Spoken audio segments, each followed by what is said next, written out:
appears we are live. That's what's up. What's up, everybody?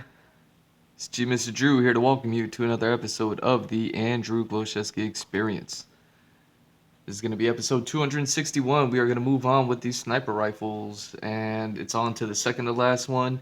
And it's pretty straightforward. I'm actually kind of curious how I'm going to execute this one, just because there's not much variety to it. So I'm wondering if I just put this weapon into one and then throw the, the few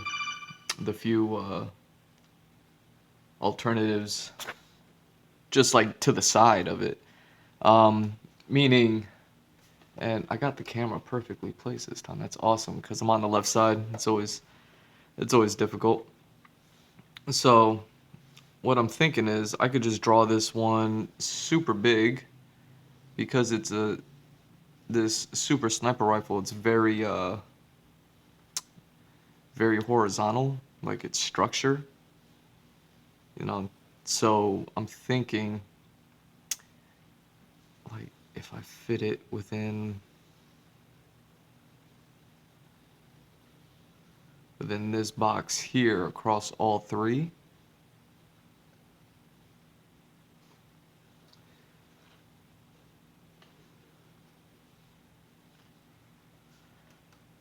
then I could throw the alt nose up here, the alt scope here, and the or muzzle, my bad, and then the extra clip down at the bottom there, or something like that.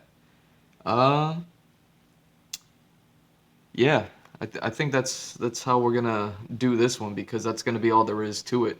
So we'll see how short and sweet this is. Let's hope I don't run out of time like I did yesterday. And I'm finishing the end of a Vinland D video.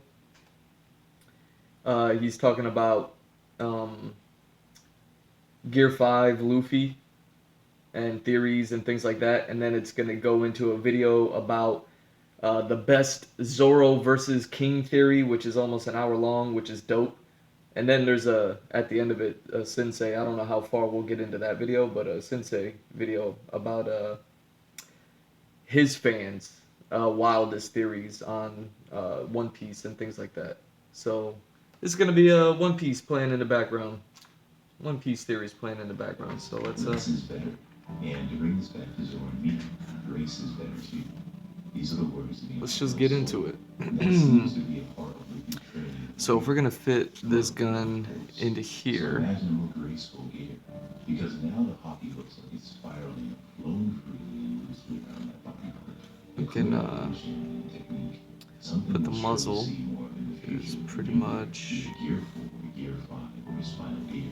And so, whether the name of the deity Luffy might become is inspired by someone calling another monkey demon or some other figure or legend, or some other anime, evidence suggests Luffy alongside the dragon Momonosuke and Yamato is another divine protector or Wano country.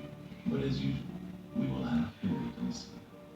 Don't forget to like the video, comment in the box below, share this with your friends, and subscribe. Also, I love Vinland D's videos, man. as always, That guy. there's more to come. Until next time. He's another one who's getting better. I used to watch his videos like, years ago, or maybe like last year or something like that. And even just in the past year, his videos have gotten better. Much like how I talk about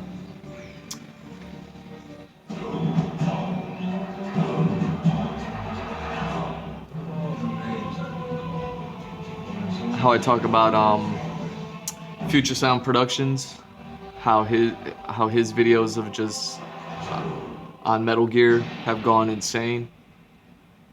Same thing with this Vinland guy, man. His videos are pretty spectacular. Bounty helps nourish your brain every day with superfoods like grape, marigold, and wild blueberry. Stay sharp with new brain superfood from Nature's Bounty. Alright, you know what? This might be me stretching this out too much. Alright, so this is going to be the video talking about Zoro versus King. I don't know if you guys can hear this stuff in the background. But anyways, So this video was recorded prior to chapter 1023. It might contain some pictures from the chapter though, so spoilers. But a lot of stuff happened in chapter 1022 as well, and I'm looking forward to where things will go, especially with regard to Sanji and Zoro and their fight with King and Queen. Will it be a full-on tag team like the last time they really had each other's backs and fought together on Longleaf Island in the Davy Back fight? Or will this fight break apart into individual matches? And so moving on to the main topic of this video, Zoro versus King, finally. And the ancient race of King, the possible land of gods, a red line which is now occupied by what some might call false gods. It is the notion of gods and the like that has me believing Zoro was destined to fight King for several reasons aside from King having a sword, being a swordsman, and Zoro needing to prove himself against another powerful swordsman on his journey to becoming the world's greatest. When Oda sets characters up to fight, he said he wants to tell a story, that the emotional impact of the story that is told throughout the fight and the lessons learned as a result of the fight are more important than recreating the typical action-packed fights with explosive collisions and crazy power-ups that you typically see from other shonen series, anime, manga, or otherwise. Based on some potential evidence we'll go over shortly, it seems like Oda is pitting Zoro against a fellow demonic figure, a devil or fallen angel. Queen told us King is sadistic and loves to torture, and there are various moments where you could say Zoro is as well.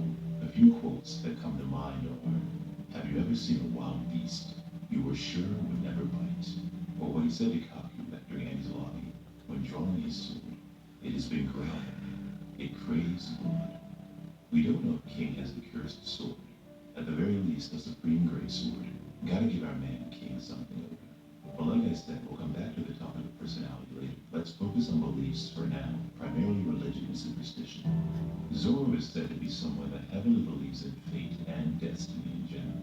When it comes to adversity and the idea of curses, aside from sheer willpower, Zoro leaves it to luck to determine the outcome. But we can also interpret this as undying faith and a belief in his own ability, a confidence in himself that masquerades in luck at times. One of the most obvious instances of this is when he took an interest in the cursed blade, Sandai Kitetsu, and left it up to fate to decide if he would wield it by testing his luck against the sword's curse. He tossed the sword, spinning it into the air, and extended his left arm into his falling path to see if it would cut him, fully aware the sword was sharp enough to easily sever his arm. And this moment has actually been compared to Zoro's left eye. What a coincidence that each is on the left side of his body. Some say it was intentionally closed because of its curse. Others say Zoro accidentally scarred himself while training with Mihawk. Who knows? Maybe for his eye, unlike his arm, his luck finally ran out. Or maybe it wasn't deliberately done. But the concept of fate is later shown again after the 2-year time skip when he tells the pirates of the ship he had just destroyed to blame fate for him ending up on their own ship. When dealing with Enel, the false kami of Skypiea, there was a moment Zoro was asked by Sanji if he believed in God. But Zoro did not show any devotion toward the idea of one, and did not care one way or the other. This has led many to consider Zoro an atheist, although it seems he's simply conveying Buddhist principles. Since if Zoro was a real person, he'd be from Japan, and Buddhism is prevalent there. But if so, it's ironic given how Mihawk is constantly surrounded by holy imagery, the Christian cross or crucifix, his cross-shaped black lady Yoru, and the small cross dagger he wears around his neck. Who knows what Oda is trying to say with this, but for a man to wield his faith as a sword, it makes you question what Mihawk believes. Also, there have been several instances where Zoro has bluntly stated that he does not believe in God and does not pray. The only thing he believes in is himself. It is said that despite claiming to believe in nothing, that despite maybe being an atheist, Zoro showed belief in a paradise after death that is willing to embrace a path of death and suffering, the path of Ashura, in order to achieve his dream. And we have seen Zoro suffer throughout Oda's story, a suffering that began with the death of Kuina, Zoro's greatest injury, I would argue, the largest and deepest scar he carries.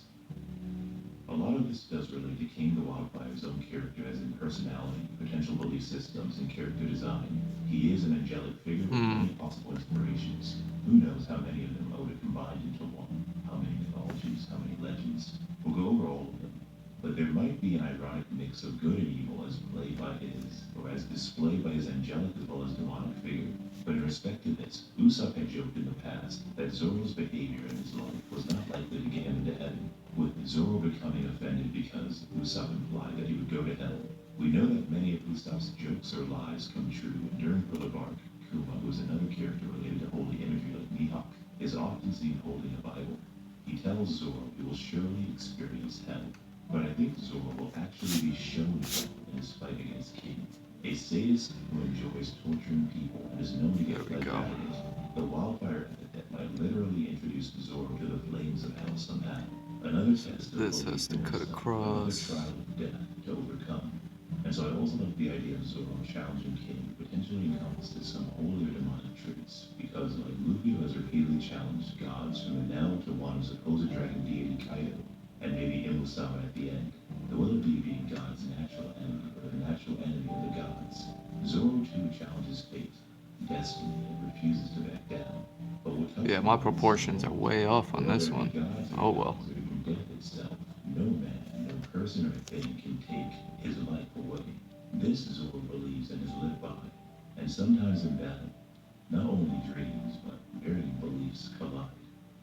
But what is King in terms of his race? And how will his past in relation to this affect his fight with Zoro, since Oda typically cares more about the story being told and the emotions you come away with than the actual fight itself? Big Mom is the first to bring up King's ancient race, and a surprise he survived. It is said Oh, his people were supposedly extinguished from history, and it is implied that King is the last of his kind. that's why. Perhaps this takes us back to the girls saying what they said about a great cleansing. In chapter 1022, King's grace is mentioned again, and all this teasing makes you think it's gotta be important somehow, some way. Marco says he used to hear rumors about a certain fire conjuring race that lived on top of the Red Line. King of the Flames, huh? King of the Wildfire. The Red Line, literally translated as Continent of the Red Earth, is the One Piece world's only continent, and aside from the Grand Line, it intersects or divides the four seas of the world. The north and west blues and the south and east blues. The Red Line bears the world capital Marijuana and is directly Yeah, I was looking at the located wrong scope. below underwater. No I wonder. bring up Fishman Island because of the other races out there, some of which were included during the slave auctions of the exotic species during the belief which others like King's race maybe were not included for a reason. Fishermen can bend water using fishman karate. They live under the sea. In regards to minks, who, in terms of the connection of ancient races to the Red Line, where are the people of Zoe originally from? The Red Line as well? The ancient kingdom? Forced to flee because of an ancient war maybe, the 4th century. But just as fishermen manipulate water, minks can use electricity somehow. Maybe their fur or the hair on their bodies serves as a conductor. And so now we have King's ancient race, said to be able to conjure things. We don't know if that's exclusive to fire or if we can conjure other elements. The blue flame from the anime filler seems to be legitimate now, as in something King conjured himself, a flame different, maybe more powerful than the standard Diablo Jambe-like fire he used on his leg to kick Big Mom's ship over the edge of a waterfall. This conjuring in the blue fire is what inspired one part of this video based on something I recently discovered. Obviously, there's no way to know if this is what Oda is basing King off of, but we'll discuss it anyways before moving on to the fight between Zoro and King. Oh, Including shit. some information I introduced in a video that is no longer on the channel. Some of you might remember it. Also, given the proximity of the Red Line to the sun, I wondered if the sun plays any role in their abilities. Fishmen and water, minks and the moon. What about King's race? Fire and the sun. If I had to choose from all the options, I'd say third race is the most likely. We have fish, fishmen under the sea, mammals, minks on the land, and what we're missing now are birds in the air, maybe overlooking the winged humans from Skypiea. But the blue flame, it's interesting that Marco as an immortal phoenix has been paired against King. Both use fire. And it seems both might be able to conjure blue flames. Marco's are said to be regenerative. And we know from his fight with Big Mom that his flames are quite unique, these are his words, having been able to hurt Prometheus, who we've only seen hurt from water in the past, from Jinbei.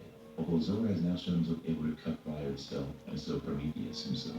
Zoro learning the fox fire cutting technique of Kinemon that had been foreshadowed since Punk Hazard, and it's interesting that Zoro has one element of the technique and not the other, the ability to conjure flames, that Kinemon has also displayed.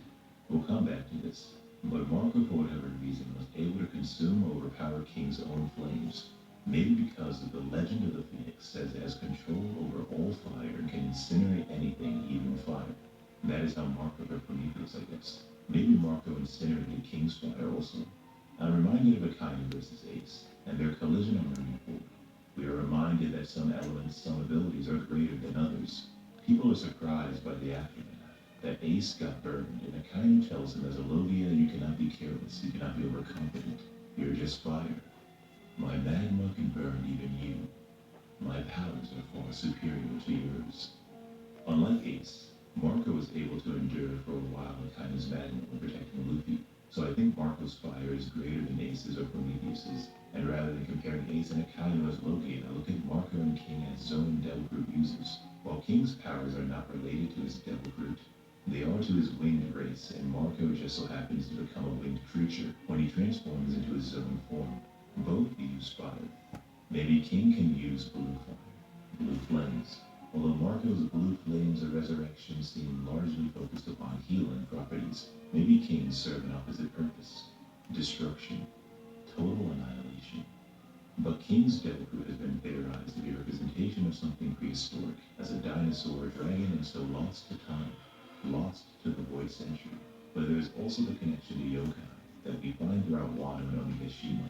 Yokai are ghosts, spirits that cannot rest in some cases, that haunt the world, seeking revenge. Specifically, King uses a technique against Marco titled Anda, Divine Flame.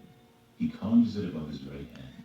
There is a yokai known as Anda, if I'm saying that right, meaning Blue Lantern or Blue Lantern Ghost, a creature meant to represent the spirit that appeared during Hayaku Monogatari, Kaidankai meetings. After the last story was told, the There Anda we go. appears as a human with a blue complexion and twin horns from his brow and sharp teeth. Some think King might be a lizard race or bird race, a Valkyrie maybe, who knows? But I like some of the connections we can draw from what we'll next discuss. But in terms of a lantern, a possible translation where an owl means blue and King's attack, Andan, supposedly means a reference to the lantern or lamp. King does look like a candle, his head being the tip of the match. Another translation of the attack is Imperial Flame or Flame Emperor, which reminds me of the one and only Porcus the Ace. In the summertime of old Japan, when the oppressive heat and humidity rendered daylight activity all but unbearable, the sun of flame that scorched the skin, people longed for the night and the scant relief brought by the setting sun. There people would play a game known as Hyaku Monogatari, Kaidankai, or a gathering of 100 weird tales, and silently, one by one, the spirits would return. 100 candles would be placed in a circle, and the players would each tell a ghoulish tale, often a story from their local village or perhaps a more personal experience. As each tale ended, the storyteller would douse a single candle, the light slowly fading as the tension rose. The game was said to be a ritual of evocation, the expiration of each story and each candle summoning more spiritual energy, transforming the room into a beacon for the dead. With the vanishing of the final light, someone or something terrible would be waiting in the darkness. After the 100 candles game, when the last story is told and the last light extinguished, something is said to appear from this darkness, and I find the idea of a light being extinguished from the world to be interesting. In fact, relevant to King's ancient race. The Gorosei kneeling before him will ask, after pondering the great cleansing, which light should be extinguished from history? The name of the person or people? For some from the Edo period, the thing that arose from the darkness was Ao-Andan, the Blue Lantern Ghost. A ghost from the past in a metaphorical sense, if we apply it to King. Something that Big Mom was surprised survived, kind of like the Scabbards being seen as ghosts by Orochi and others. We even get a reference to ghosts in chapter 1022 when King's race is brought up again during Raizo and Fukurokujo's fight. But Hayaku Monogatari, Kaidankai, is believed to be a game originally created by the samurais. This is why I love drawing these weapons, all these lines, all this alignment. Final light was dazzled, snuffed out. I'm sure you're thinking what I'm thinking. A test of courage. Snachi, the word or phrase Zoro taught to Momonosuke, a saying that is common among samurai that the Scabbards have used and did use before Kaido. Something people will say when they're prepared to throw it all away. Wit, fear, even their lives. Imagine King putting Zoro through a test of courage, what I call a trial of death. Something he's experienced on his path to becoming the world's greatest many times before. Maybe not so much a test involving fear, but instead pain. Since again, King is supposed to be a sadist, and you can inflict a lot of pain and torture with fire. There's another yokai worth mentioning. Maybe Oda combined the Ao-Andan legend with this one to get blue and fire all together. The Tengu. Now, there are various Tengu legends, and I read that many can use this ability, but let's focus on the Ko-Tengu. or divine crow or raven tengu. Kotengus resemble large birds of prey with human-like characteristics. They often wear the robes of hermits, and sometimes carry the fine weapons or other items stolen from human homes or temples. The Kotengu, along with other Tengu, are often seen wielding a sword or katana. Similar to king sadism, Kotengu behave like savage monsters. When angered, they throw tantrums and go on destructive rampages, taking out their anger on anything near them. Kotengu are said to have little respect for humans also. They feast on human flesh and commit torture and other violent crimes against them for fun. Tengu are known for using orange fireballs like King, and there's a move known as Tengubi. Something I found interesting is Kotengu's greatest weakness, overconfidence. Foolish. God damn. Vinland breaking it down.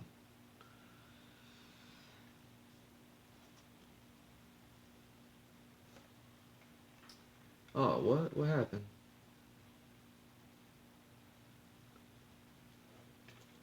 Why, what happened to my stream? What's going on?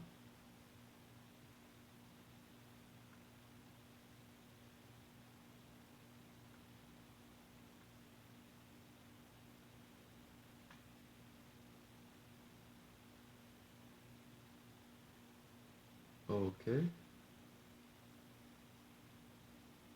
Are we back?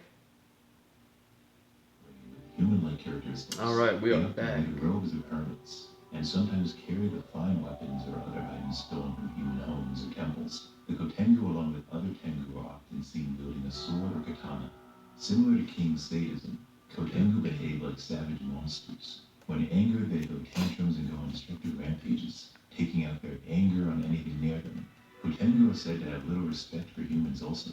They feast on human flesh and commit torture and other violent crimes against them for fun.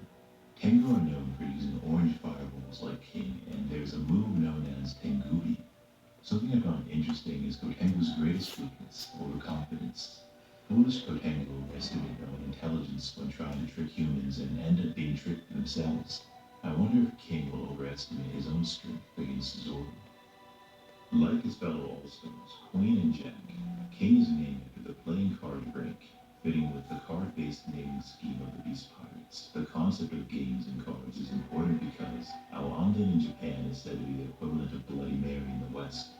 There's a game known as Scabby Queen, a traditional British card game which is a version of the well-known game Old Maid, where after the loser must go to a room with a mirror, turn up the lights and say Bloody Mary 3 times. According to legend, if you do this, a ghost will be summoned and curse the loser for life. It's only effective if you play with people that believe that sort of thing, and so bringing the discussion back down to earth. Someone like Zoro, a fearless conqueror that doesn't believe in God, hardly any superstition, is unlikely to feel any fear here. As for the inspiration behind King's race and the connection maybe of his powers to Ao-Anden, we'll see if Oda ever confirms this or not. The summoning of this yokai or ghost fits both an English and Japanese proverb. Speak of the devil, and the devil shall appear. It was feared that merely talking about ghosts or spirits for long enough would cause... Alright, Zoro gonna be the devil. I want to talk now about how King might be in some ways connected to the story of the devil, and like so many other characters... That's exactly what I was saying. Those from the D clan and others were considered to be devils. First off, King's design might be inspired by the figure on the cover art of the album Angel of Retribution by the British heavy metal band Judas Priest, an angel of retribution. Once again, holy imagery and another religious figure for Zoro to fight against. It kind of reminds me of Michael the Archangel, but retribution for what? Maybe the reason why King might be the last of his kind. Maybe just as Zoro shares his dream and strength with Kuina, King does with his people, his erased clan. This in part is what makes each of them so strong. But devils and gods, angels and demons, many Christians believe the devil was once a beautiful angel named Lucifer who defied God and fell from grace. This assumption that he's a fallen angel and so King's people were forced out of heaven, cast down by God himself, relates to several things I'm currently writing about and planning videos for. The D-Clan, Doflamingo the Heavenly Demon is a fallen celestial dragon. We can go down the list with other examples, but King has often been compared to the guards who pulled Adam. And this contrast is striking if there is some truth to the comparison. An ancient race atop the Red Line cast down to earth or hell by the gods. Hell raises the old idea of King's design and its connection to Impel Down, which has various floors named after hell. The idea that the devil governs hell may have come from the poem by Dante, The Divine Comedy, published in the early 14th century. In it, God created hell when he threw the devil and his demons out of heaven with such power that they created an enormous hole in the center of the earth. And this story reminds me of a big topic in the One Piece community. You probably seen Oharu's video of Laugh Tale and the whole Underend lobby. I'm working on my response video right now, and I actually delayed it for this video. It should be done shortly though. But maybe King's race, or the D clan of Ancient Kingdom, is connected to the telling of the Divine Comedy. Maybe they are the devils, quote unquote, that were defeated and cast down, and the whole Underend's lobby is a byproduct of that war, of the destruction. So maybe King is a fallen angel. But something else I want to talk about then is the flag of Impel Down, a crown with wings. A crown belongs to a king. Oda was asked in SBS about the flag as well as a similar symbol seen on the guards at that jail. Oda, what's the mark used by Magellan and the others in Impel Down? Is it strength, the kanji for it? Because apparently the mark means force in Chinese, and in Japanese it is chikara, if I'm saying that right. And it means power. We know that King said Kaido's crew is one based on meritocracy, and they admire power, and only respect strength in others. The weak live, and the strong die. But Oda responds to the question of what the symbol means by saying, "Oh, I got this question from Toei Animation too. If you look carefully at the mark on the armbands and collars of the soldiers, you'll notice that the insignia is slightly different, right? There are two different marks, but really, they share the same base. Both marks symbolize the I and D of Impel Down, the initials. They overlap like this. And here you can see the symbol on the screen, what Oda was talking about. Now some of you might be getting the same idea as me, but I'll save that for the next video like I said. Oda goes on to say, and so you get this mark. And if you cut it differently, you get this mark. It doesn't really matter though. But maybe it does matter, and Oda's line does. Impel means in English to force or drive, and so it matches up with the prior kanji. So impel down means to force down, below, to the bottom. Maybe some of you see where this is going. Until next time though. But for this Damn. video, King's race might have been forced out or forced down from the red line. There is also the D that Oda made sure to separate from the I, and he connects it to the concept of being sent or maybe going down, which is interesting. Also, the guards of Impel Down are seen wearing real or fake wings, often black in color like King's wings. It reminds me of Skypiea and the various tribes there. Skypians, Shandians, Birkins with different wings. Whether all are real or whether or not some are fake matters only so much as to point out the difference between dressing up as a race and actually belonging to one. In King's case, maybe the guards in Impel Down are playing dress up.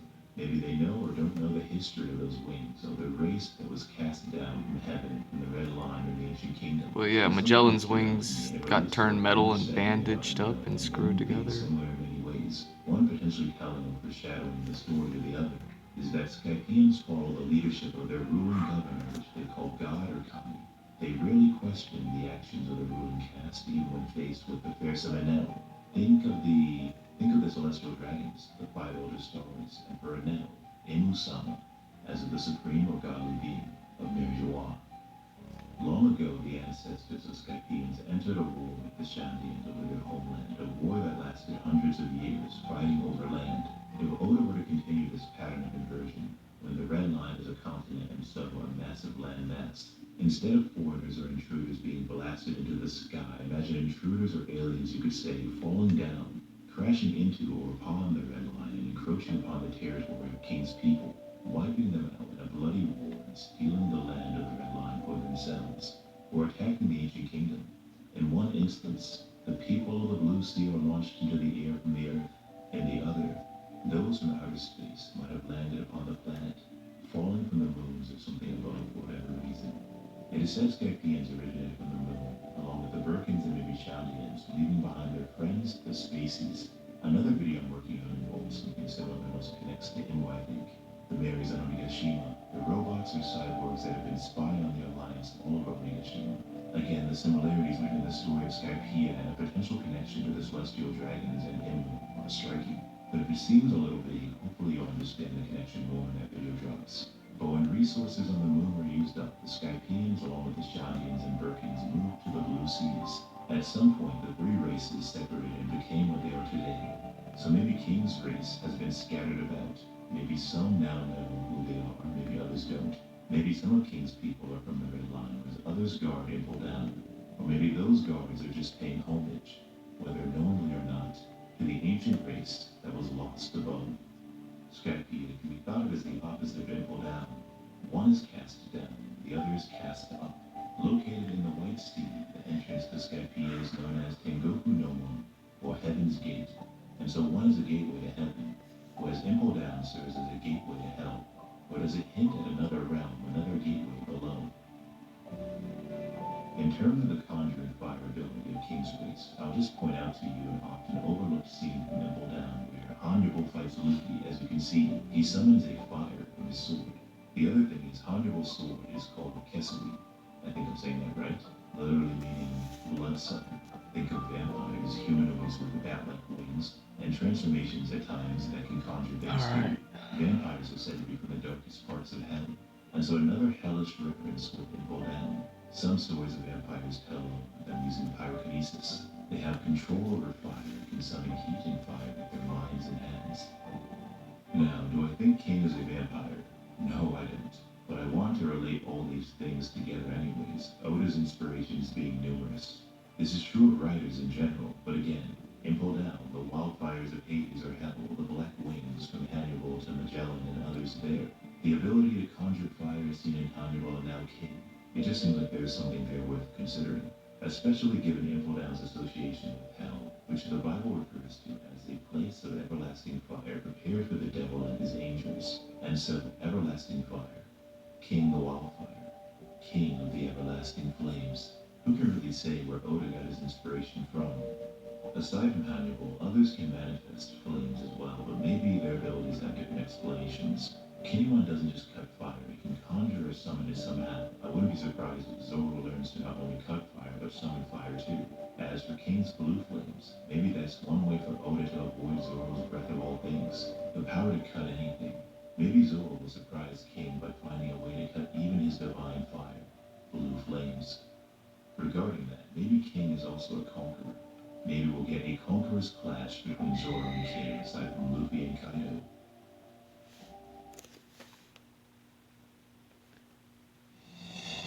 God damn, man. Told you, man. Vinland D. Gotta check out his YouTube page, man. That man break this shit down. And my response has been Sanji was supposed to be a failure, at least in the eyes of his family, the Vinsmoke. Some say Sanji is a late bloomer, and King's race or genetic DNA was somehow placed inside of Sanji's genetic structure or code. The thing about King, though, is because his race is ancient and should have been wiped out ages ago, there shouldn't be others like him out there. How long has he been alive for? It can't have been for hundreds of years unless that's something unique to his kind, like the giants. So if he's young or relatively new, where are his parents or relatives?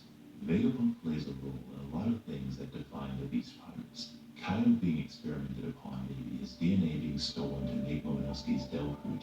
There are Smile Fruits. Queen used to be a part of the same research team as Vegapunk, and his body is modified as a cyborg or android. And so is King a modified human? Or was he, like Kaido, experimented upon, just as Kaido had his DNA taken from him? Was King's DNA taken away and put into somebody else? I found it interesting that Sanji has a scene in one-on-one scene with Momonosuke wherein he compliments him for acknowledging his family name and being brave. Many expect Sanji to maybe one day do the same, who knows? He has accepted the German technology. What if there's something else about Sanji that he hasn't yet accepted? Something related to his bloodline, and so his lineage. But again, is King a modified human? In what way? Is he not actually from an ancient race, but is instead mixed with their DNA, spliced? Is he another Sanji, another Momonosuke, is what I'm asking. Given the comparison between the first time each character used a fire ability, Sanji's the ugly Jambe and the Fire King summons are on his own leg. I guess we'll find out soon enough. Another winged race, the Skypians use something known as mantra, which is just Skypia's name for observation hockey, just as Rio is Wine's name for arm hockey or hockey foot. Maybe the concept of conjuring is nothing more than what Luffy, Sanji, and others can do, summoning and manipulating elements with one's spirit and emotions. Sanji's Yaplajambe has moved beyond friction to simply being able to use at will the anger he is, the hotter he burns, it is said.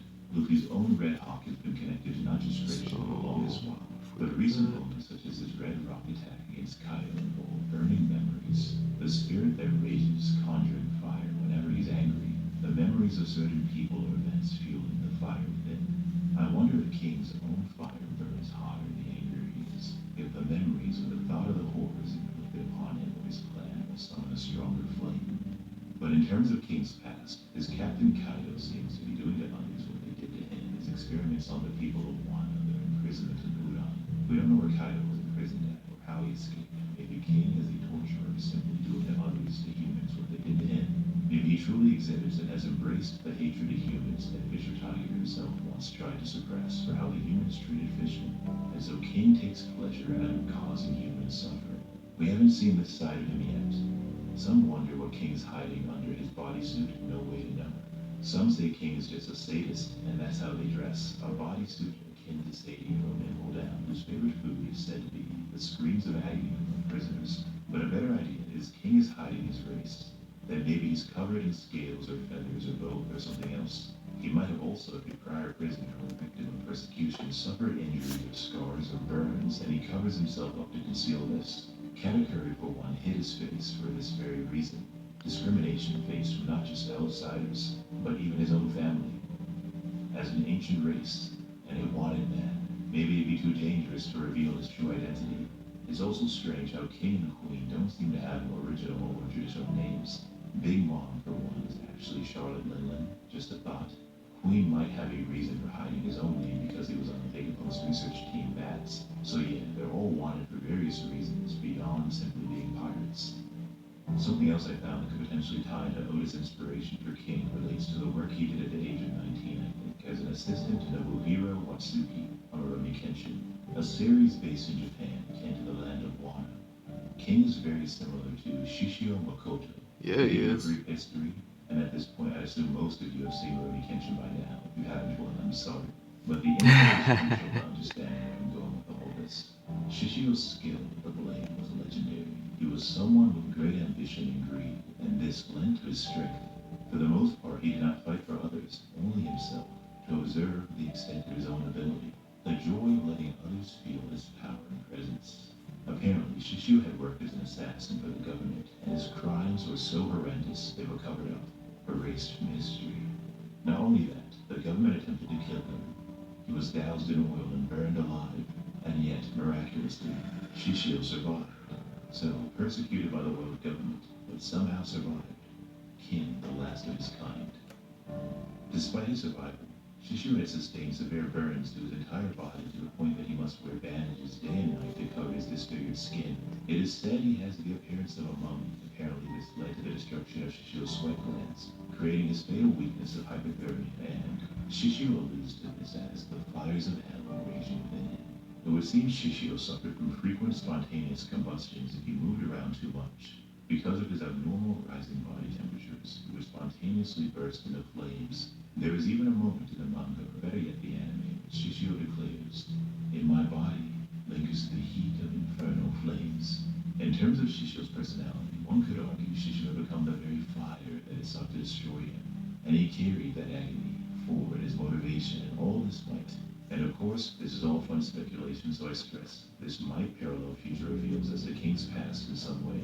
Shishio Makoto is extremely ruthless and cruel, sadistic.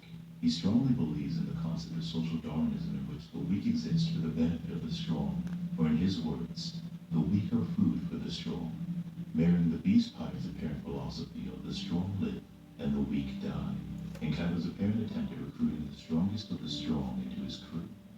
So I actually got a chance to read chapter 1023, and the sadism of Shishio is similar to King in many ways. In chapter 1023, we get confirmation that King is a bloodthirsty brute. The sadistic fighter Queen had made him out to be early on upon his initial introduction. Just like Mr. One, we get a recreation of Zoro fighting someone that could pass as a swordsman kind of, but doesn't claim to be one because of his other methods of combat. In King's words, the explanation for this is he doesn't understand why anyone would stick to traditional forms of fighting and techniques in a real battle when your life is on the line. When when the only thing standing between you and death is winning at all costs. One last point on Shishio. His abilities mirror those of kings, at least from what we've seen so far, a blade and fire. But Shishio also used kicks and other forms of combat to win. While preferring to strike his foe down fast with his blade, Shishio has remarkable hand-to-hand combat prowess and raw strength as well. In that way, Shishio, like King, wasn't just a swordsman as mentioned. He was a warrior of various needs. The lethality of Shishio's legendary blade is further increased by the proper soaking of it in the flesh and body fat of the victims he had killed over the years. As a result of this process, he can execute fire-oriented techniques using the oils as fuel. Some have suggested King, because of his two wings, will fight in a manner similar to that of a Valkyrie. His wings become blades, so King would have a three-sword style like Zoro. And now that we've seen King use his legs against Zoro, who would have thought this would become the Sanji versus Zoro fight we've always wanted? Shishio was infamous for something called the three-sword secret. It basically involves a series of fire techniques, their names being Burning Soul, Crimson Lotus, and the Fire-Bearing Spirit God. Although all of these techniques were achieved through a single blade, not three.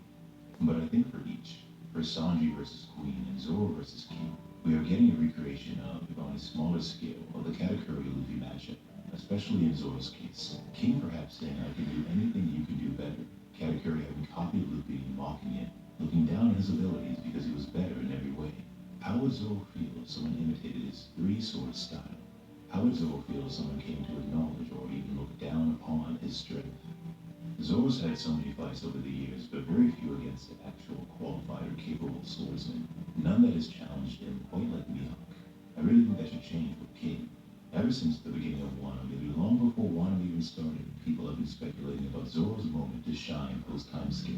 Something as remarkable as Thriller Bark when Zoro sacrificed his life for his captains. We got that with Zoro on the rooftop, enduring an attack from two emperors as if nothing happened. Then scarring Kaido to protect his captain. It's been clear to me, at least, that Zoro would fight King ever since he cut Prometheus. His ability to use Kinemon's Foxfire style suggesting it would be needed to cut King's flames. The fact that we haven't seen Zoro conjure fire from his blade might be deliberate. There's a scene from the past, from early pre-time skip, maybe East Blue, where Zoro uses fire swords to defeat his opponent. Now, while the fire was not conjured by himself, he used his opponent's ability against himself. Maybe Zoro, just as Luffy learned Future Sight from Katakuri during their battle, will come to summon fire with his blades like King. But would that overshadow Sanji too much, because he uses a lot of fire-based abilities? Either he can't or he can't. Maybe we'll get a flashback to explain how Zoro learned the technique. Did Kinemon teach him, while the strides were Oak Island? Mihawk said any sword can become a black blade, and this, I believe, relates to the spirit. I wouldn't be surprised if any sword can become a fire sword. There is an actual moment from Thriller Bark where Zoro uses a dragon-based attack to defeat Ryuma, and he conjures blue flames somehow. He lights the wound of Ryuma on fire. Oda has never bothered to explain this. I would add that the fire is blue. Here on Onigashima, Zoro appears to have used the same technique on the rooftop, striking fear into Big Mom, so much so that she told Kaido to avoid it. Maybe we'll see Zoro try his hand at that move again. But in terms of adversity, the trials of death Zoro faced in the past, to those that await him now and in the future, what will Zoro's fight with King look like? Both value strength. King being the strongest aside from Kaido. I think the high regard Zoro has for his own captain will be or is merited by King. Kaido says if they don't see a body, their faith in you will never die. In the past, in chapter 333, Zoro mentions the crew placing an undying faith in their captain. So long as he doesn't ever doubt himself, it will endure. To think this will later tie to the qualities of not just captains, but kings, conquerors. An aspect of conqueror's hockey being something rarely said about not doubting. Will, conviction. That is the secret of true strength. Since many have confused Zoro for the captain over the course of the story, it's no surprise that he is also a conqueror. To continue that parallel, maybe King is too. Queen told us King is a sadistic freak and loves to torture, and there are various moments when we say Zoro is as well. A few quotes that come to mind are, have you ever seen a wild beast that you were sure would not bite? Or what he said to Kaku when drawing his sword. It has been growling. It craves blood. We don't know if King has a cursed sword, but like I said earlier, maybe we'll see a side of him similar to Shiryu with the Rain's own bloodlust or Zoro's. King being a torturer makes me think of the path of Ashura. Enduring pain and the trials of death Zoro must continuously face. Zoro is still recovering from his injuries, enduring pain with the aid of the medicine given him in chapter 1017 that causes you to suffer twice as much as you were suffering before the healing process began. Zoro says he doesn't care what happens to him later. The only thing that matters is being able to fight now. So look up for Zoro being pushed beyond his limits this fight. It might be reminiscent of Zoro versus Mihawk. How after being stabbed, he wouldn't step away, he wouldn't back down from death. Zoro just stood there, unfazed, injured but determined to press forward. Mihawk then wonders if Zoro was trying to get himself killed. Did Zoro wish for his heart to be pierced? Was he trying to die? Zoro, struggling to find an answer, replies that he has a feeling.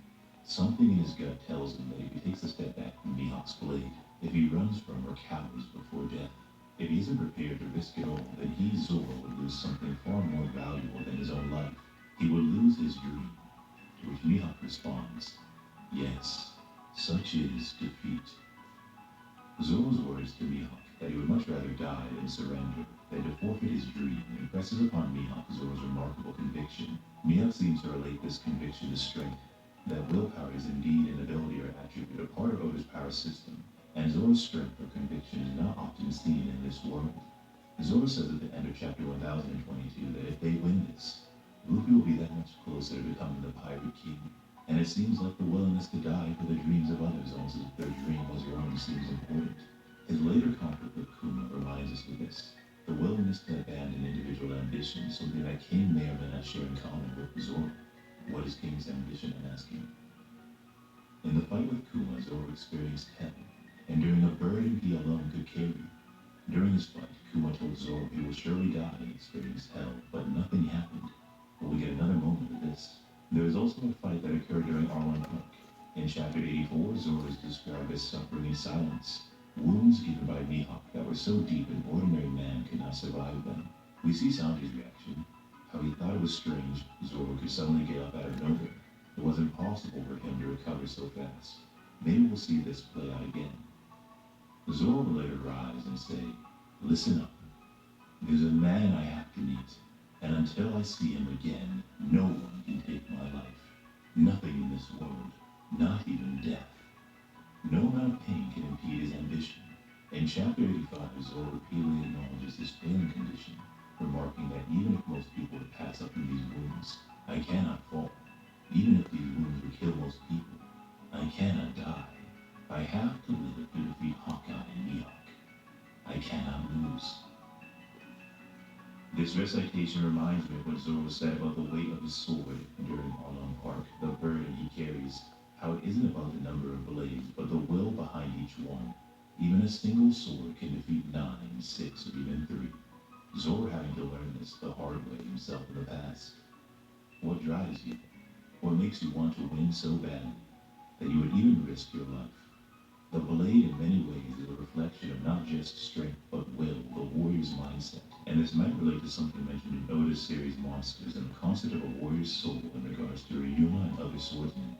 Something I had mentioned a year or so ago in predicting Zoro would fight King, given the doubts that had arisen, is how interesting it is that Oda, in the series Monsters, when mentioning a warrior's soul, presents Ryuma with a potential opponent, a great swordsman named King. Ryuma, having heard the reputation of King, hoped to one day fight against him. He believed that this King must hold a great warrior's sword and would make a worthy adversary. The irony, however, is that Ryuma himself was King, because the name King was given to him by the people he saved.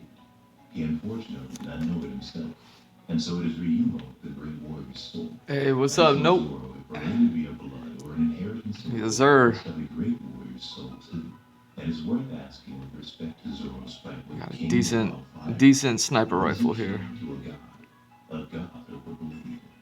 How you doing, Zoro man? only had Been a 3 minute? blades against Hachi. In chapter 85, he says to look at them. They're much weightier than others, because black blades might be related to the will or the spirit of the wielder, the strength of their warrior's soul. We have to consider a moment from the remark where Zoro remarks about how heavy Shusui is, maybe a hint at the weight of the soul of a black blade, the burden of greatness, the burden of strength. How heavy are his swords now? Are they heavy, black enough? Given the various comparisons made between Zoro and the most famous members of the Shimotsuki clan, those that fought Kaido and a dragon in the sky before him, maybe after defeating King, or maybe after heading back to the rooftop to fight Kaido, a dragon over the flower capital. As for you, Maheko, as maybe Shimatsuki Ushimaro had failed to do, Zoro will further live up to the legend and the comparison made between Yeah, the gun sketches, man, they painting a black lady. it's getting interesting. I'm Black lady against down to I only have assault rifles left or machine guns. My bad. They're bigger than assault rifles, and then bazookas and like rocket launchers and things like that. But yeah, I've been let's see. This is what page is this? So yeah, I got 1, 3, 5, 7. So this is the 8th page. And I'm gonna have another rifle here that I'll probably work on tomorrow. And then yeah, man, then it's only like less than 10 weapons left after that, so I'll probably end up with just this page and the next page, and then I'll be moving on. No, nothing, no fictional weapons yet. These are all just studies. So I probably won't get the fictional weapons anytime soon. I'll probably do this study and then move on and kind of let all the thoughts and everything like that, this whole study, let it kind of linger in my head and think about it while I think about weapons. That way when I work on characters, then it's like, oh, okay, I gotta make a weapon, this weapon for this character, that weapon for that character, things like that. And then I'll make the weapons per character. And then that's when I'll do those. But yeah, I've gotten a ton of ideas. Like I've learned a lot. As far as like design and handles and like small differences, but all the similarities, everything else like that. Like that was the whole point of all this.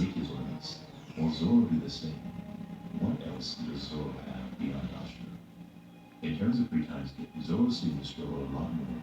We can go as far back as his fight with Dracula Mihawk, and I think this battle was so perfect in terms of the mindset Zoro may have returned to. Right now, after 2 years of training under the instruction of the world's strongest swordsman, Zoro probably feels invincible. But the past words of Mihawk still ring true. Hear me, little frog, it is well. It's time for you to realize that the world is much bigger than what it seems from down there. This is one translation or interpretation of the original Japanese. I wanted to quote it because it sounded very Mihawk-like, very clairvoyant, and I guess you could say Shakespearean. Another interpretation of these words is Zoro was at the time a person who had never experienced the real world. That is, he was unaware of the great distance, the vast canyon or gap in strength that existed between his current status and the world's strongest swordsman. Yeah, because I could design weapons, but, or I could just make them up as I go along, but I have this book of references here, and I knew like years ago when I got the book, I was like, oh, one day I'm gonna actually have to break these things down and understand them and da da da da da. So yeah, this was like a long time coming, and I have not been looking forward to it. And it's been as difficult as I anticipated it being also. Drawing all these straight lines and all these manufactured, things that are like machine made and all that is so not my style. So it's like, it's kind of a bit of a pain. My name is Dracula Mihawk. It's too soon for you to die. Discover yourself, see the world, and grow strong. However long it may take, I shall await you at the top. Strive to your whole heart and mind to best this blade fiercely. Strive to surpass me. But yeah, I have a series of characters that are like out in space. And most of the time when I think about weapons, for some reason, I think about them a lot. Like I've been thinking about those characters a lot. I haven't really talked about them at all, really. And Even the harshest of flames. Yeah, working on these have made me think about them and their weapons and everything like that. Like, especially them. Only King and a few other obstacles stand in his path. And I think the easiest One Piece theory of that is that Zoro will not lose. But as usual. And, yeah, those characters are going to be a long way from, from me getting to them. Like, I'm nowhere near working on them just yet. So this is kind of like also just to feed the mind until I get to them. So that way I'll have spent like a good amount of time just reminiscing about working on these things. Until I get to them. And then by that point we'll see what happens, you know what I mean? Like what I'll be able to make. You know, when I started streaming, months ago, a long time ago.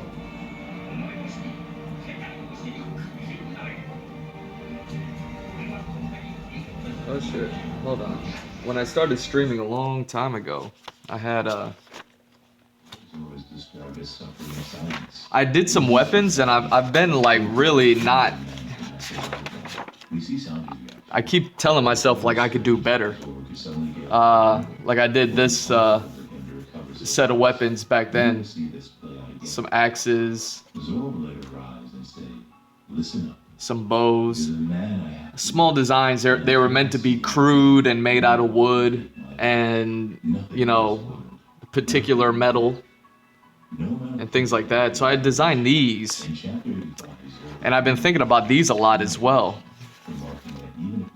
And that's like me taking a first stab, just kind of like cold at these things. And I cannot lose. This recitation reminds me of what Zoro said about the weight of his yeah, ultimately, the burden he carries. How it isn't about the number of blades, but the ultimately that's why I'm working on this now. Once I get around to actually making weapons and working on characters and weapons, kind of like how I did there. I could actually do them better now that I did those and was dissatisfied with it, and I'm working on this. And this is like kind of wish I was working on something else, but I know that this is necessary in order for me to get to where I want to be and making what I want to make. Doubts that had arisen is how interesting it is that Oda, in the series Monsters, when mentioning a warrior's soul, presents Ryuno with a potential opponent, the great swordsman named King. So yeah, once I get around to making weapons for specific characters and things like that, because the character that I worked on most recently was like that Air Force pilot and things like that. Well, he's a part of a military, so that's why I'm like, okay, this is gonna be the time for me to work on military stuff. But like I have other characters that would like kind of work with swords, other ones with like guns or like little tricky weapons, like make believe ones and things like that. And once I get to those, I want to be able to have like have my mind conditioned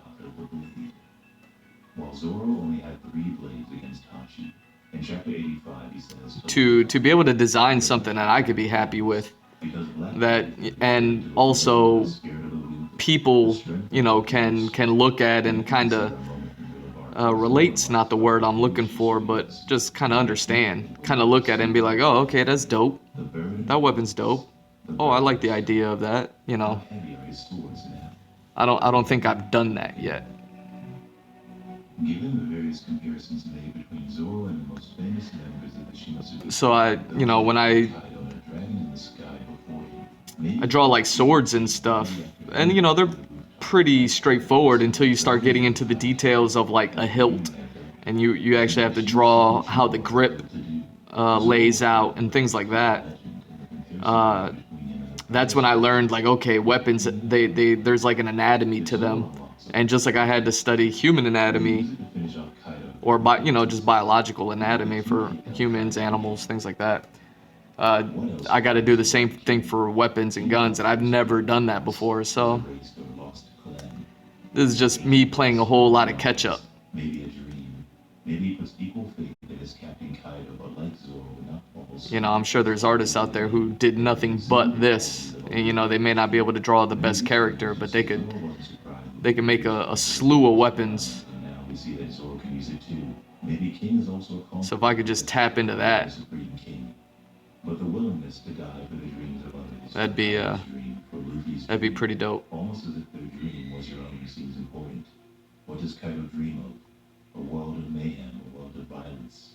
What will King do to usher in his captain's vision? Zoro's later conflict with Kuma reminds us of this. The willingness to abandon individual ambition is something that King may not share in common.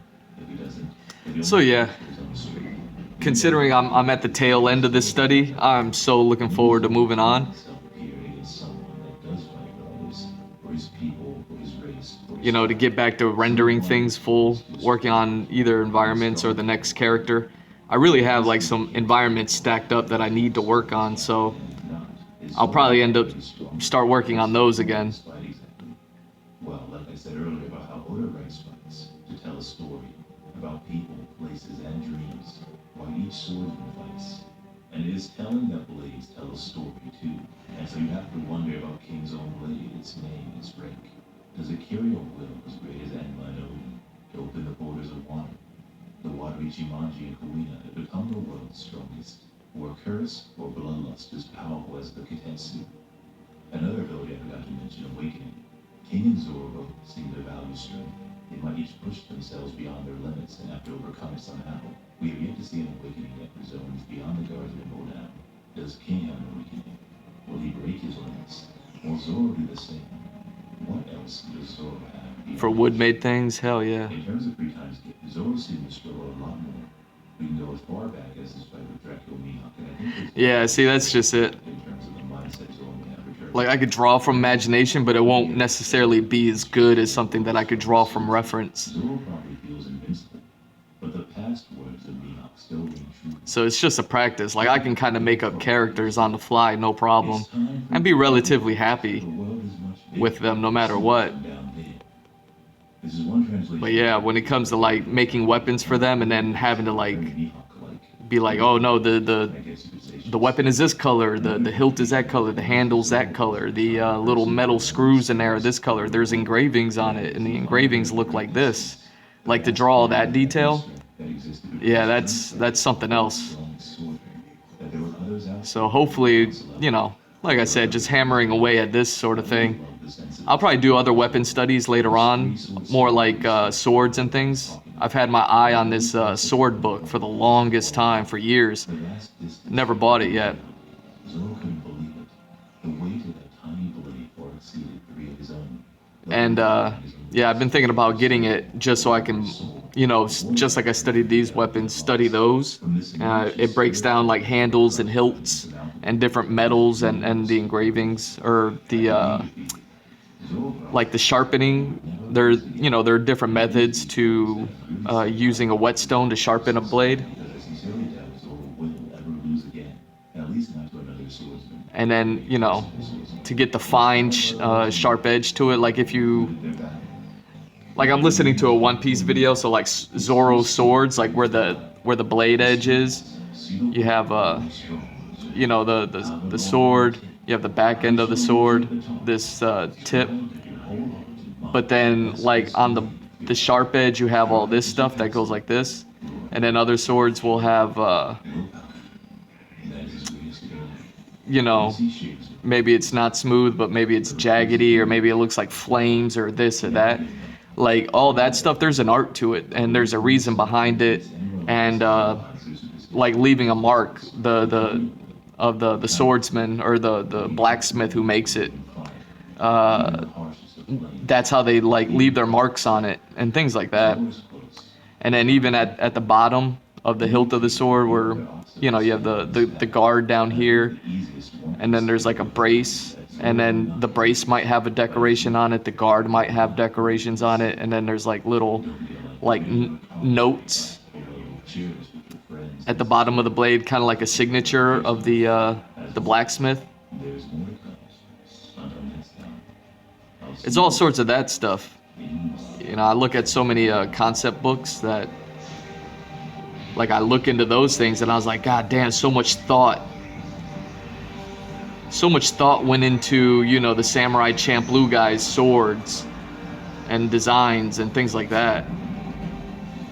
It's just like, all right, I got to step up my game.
Yo, what's going on, guys? It's your boy Sensei Inc.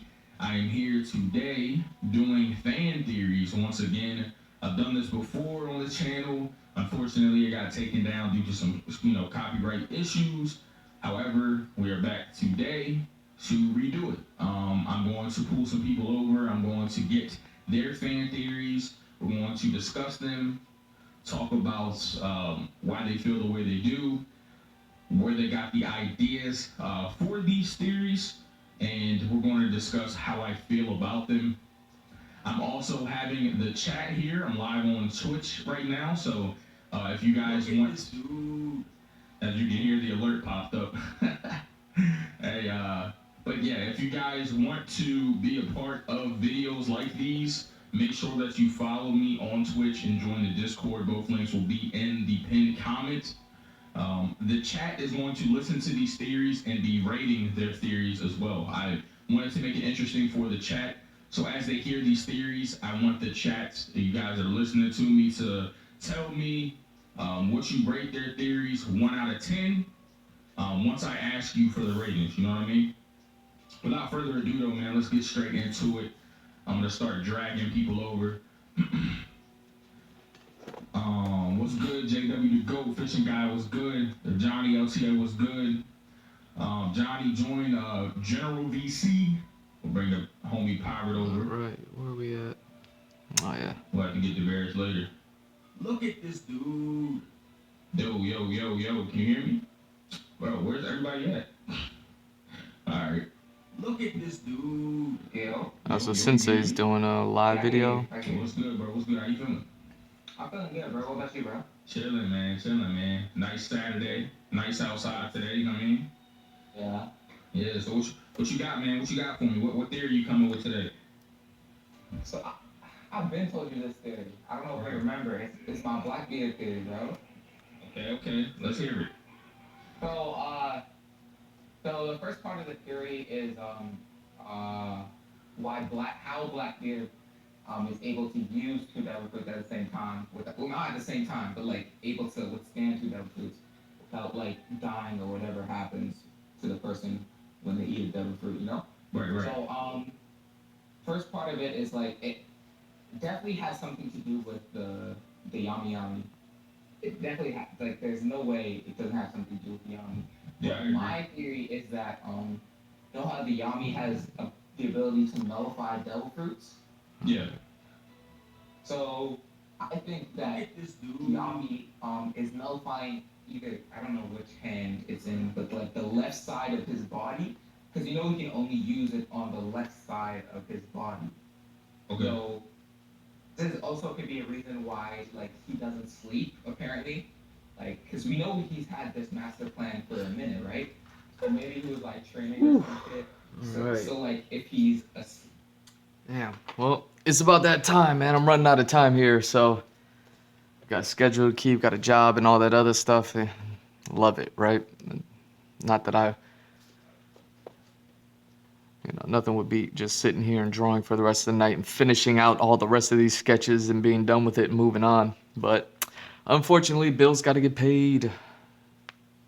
So that will be the end of this video. Thanks for stopping by. Nope. It was good catching up, good talking.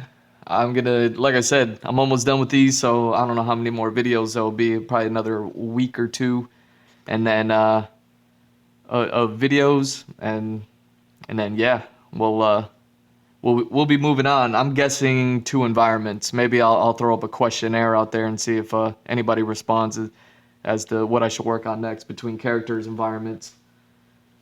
But other than that,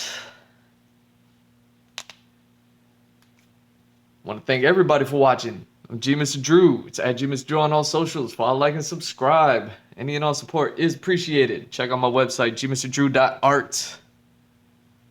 Yeah, contact me through there if you want anything like that. And if you want to support this artist so that way he doesn't have to go to a day job or an overnight shift, technically. And he could just sit here and draw and get all this stuff done. You might want to join my Patreon, things like that. So all those links are in my bio. Check it out. Other than that, thanks for watching Andrew Glowczewski Experience, episode 261. Peace out. Talk to you later. Nope.